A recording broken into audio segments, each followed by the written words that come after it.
Are there any questions?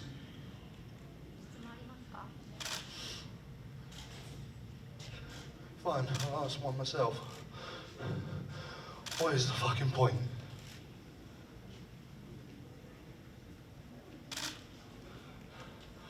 I've been told. I was told as a kid when I first got into this, when I first got into wrestling, that it's all about sacrifice, right? You have to sacrifice a lot to be considered the greatest. I feel like I've sacrificed enough. Do you know what I mean? I have fucking sacrificed, man. I get it, we've all got different fucking situations right now, man. Fucking hell. You know, you get compared to so many people, right? And people will say, you are not as good as this guy or that guy. Right, and I'm not going to say I was handcuffed because that says I couldn't use my arms, that I don't have any creativity, right? Instead, for these last 3 years, I've been wearing a belt around my waist, and that belt had some fucking stones on it. And I felt like I was in a fucking ocean, being dragged to the bottom of the water, begging for fucking oxygen. And these last 3 years, somehow, beyond all belief, in fucking silence, I have been able to find fucking oxygen. And I have given my best fucking work. I'm finally in a place, right, outside of this, in a real world, in a real fucking world, where I have fucking genuine happiness. And I have friends, and I have a family that I fucking use this to support them. And I've sacrificed enough to get to here. Do I have to fucking sacrifice more? Do I have to fucking sacrifice? Because I don't want to anymore, alright? I don't want to sacrifice enough. I have seen friends die and been told on fucking social media before I'm finding out myself. I don't want fucking sacrifice anymore. I don't.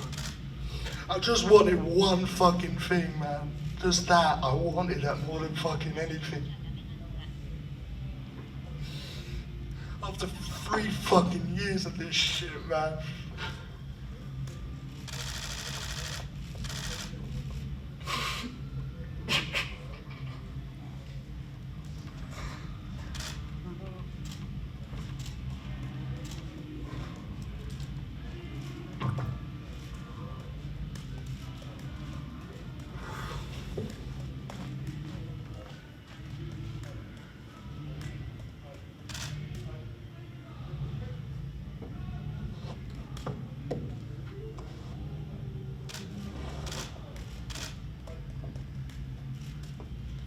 Fine, man, fine.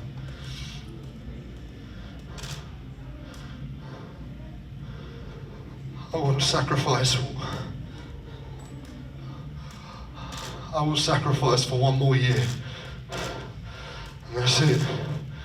And if I can't turn this shit around in 1 more year now, maybe I need to go elsewhere.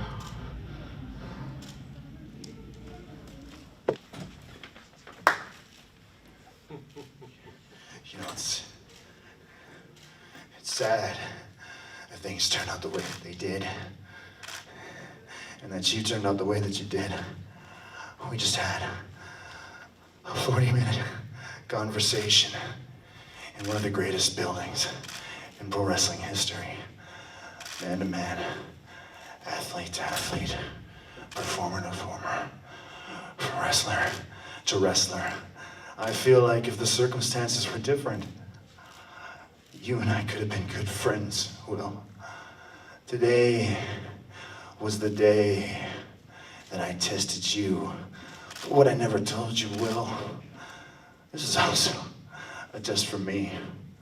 364 days a year.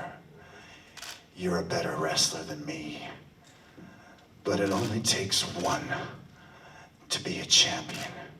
It only takes one to prove that I'm the best, to prove that I'm still the best, to prove that I'm still the true champion and the true spokesperson for this and all professional wrestling. Look at me. Look what you've done to me. Look in the mirror and look what I've done to you. I look in the mirror with my one good eye and I see a winner. I see a legend. When you look in the mirror, you're the same as you've ever been. You could even say that you're the best thing going. But you can't say that you're the champ. And you can't say that right now you are the GOAT. If there's one thing that you take from this lesson tonight, Will, it's that you were right all along. You were done wrong. I didn't have the heart to tell you at the press conference because I needed you to see it for yourself. All of us are nothing but mere circus animals, and there can be only one ringleader. I wasn't ready to give up that spot. Why would anybody give up that spot to be the ringleader? You, everyone like you, everyone else, you can be treated like animals. I'm not ready to give up that spot. I'm not ready until you take it from me. Big Bad Don, you tell him. You tell him, Don. Well, I don't like to be one of those guys that says, I told you so. But I told you so. I told you that Will Ospreay was a phenomenal athlete. I told you that Will Ospreay was a once-in-a-millennium athlete. I told you even in a moment of weakness, I said, maybe he was just this much more athletic than you right now. But I also told you that it wasn't going to matter because matches like this at the Tokyo Dome, they're not won by doing jumping flips, kicks. They're not won by the best athlete all the time. They're won in here. And that is where Kenny Omega has no equal. Will Ospreay, you wanted to be Michael Jordan. You wanted to be the man. You wanted to be the GOAT. You have to settle for being Scottie Pippen. Tonight you're Scottie Pippen. That's what you are right now. And that doesn't mean you're not great. It doesn't mean you're not valuable. It doesn't mean you're not an all-star. What it means is that in any other generation, if this man had never been born, we'd be talking about Will Ospreay as being the god of pro wrestling. Kenny, here's the problem.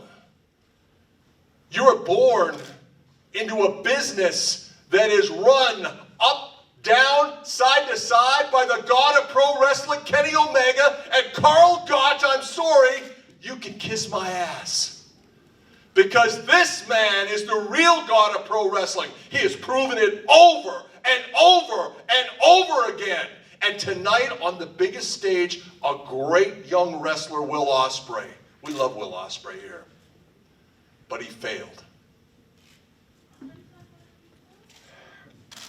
And with that, the moment you've all been waiting for, I must bid you adieu. And you're going to be hearing a lot more of this from here on in. Goodbye. Mwah! And good night. Bang! Let's get out of here. Come on, champ! That's all right, that's all right. You can shut those cameras off for that. We're good. I want to see all the tape. I want to see the tape. Barry's got to prove it anyway. Cut that. You cut that when I say cut.